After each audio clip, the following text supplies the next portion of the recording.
दोस्तों, स्वागत है आपका आज की इस नई वीडियो पे। चलिए 15 अक्टूबर की जो फर्स्ट शिफ्ट है उसके कुछ क्वेश्चन देख लेते हैं।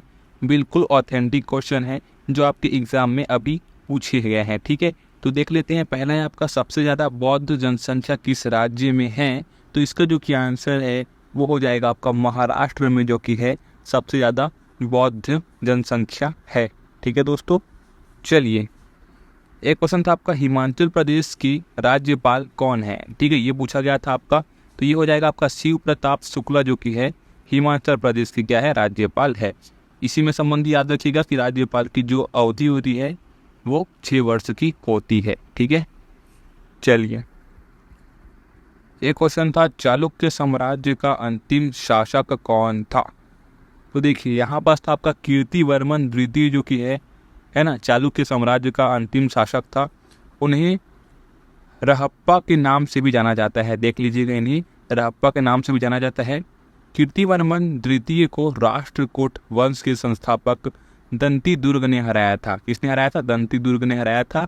दंती दुर्ग, जिन्हें दंतीवर्मन के नाम से जाना जाता है, मान्य खेत के राष्ट्रकूट साम्राज्य के संस्थापक थे। ठीक है, तो याद रखिएगा कि चालुक्य साम्राज्य का अंतिम शासक था कीर्तिवर्मन द्वितीय। ठीक है दोस्तों, ये सभी ऑथेंटिक क्वेश्चन है जो आपके अभी 15 अक्टूबर की है ना फर्स्ट शिफ्ट में पूछे गए हैं। ठीक है, अनुच्छेद 163 किससे संबंधित है पूछा गया है? तो ये है आपके राज्यपाल और मंत्री परिषद से संबंधित है आपका अनुच्छेद 163। और अनुच्छेद 163 के मुताबिक राज्यपाल को अपने कामों में सहायता और सलाह देने के लिए मुख्यमंत्री के नेतृत्व में से एक परिषद, मंत्री परिषद होती है। ठीक है, तो ये आपका राज्यपाल और मंत्री परिषद से संबंधित अनुच्छेद है 163। ठीक है, एक था आपका, केलुचरण महापात्र किस नृत्य से संबंधित है? तो ये नृत्य संबंधित है आपकी ओडिसी नृत्य से संबंध है किसका? केलुचरण महापात्र का। ध्यान रखिएगा, ये क्वेश्चन आपके एग्जाम में बार बार रिपीट हो चुका हुआ क्वेश्चन है। एक है आपका, तमिलनाडु का फसल कटाई का त्योहार कौन सा है? तो ये होगा पोंगल। दोस्तों, ये सभी क्वेश्चन है ना पीवाईक्यू क्वेश्चन है जो आपके एसएससी एमटीएस में पहले पूछे गए हैं। अगर आपने पीवाईक्यू क्वेश्चन नहीं लगाया है ना तो आपको ये समझ में नहीं आएगा, है ना।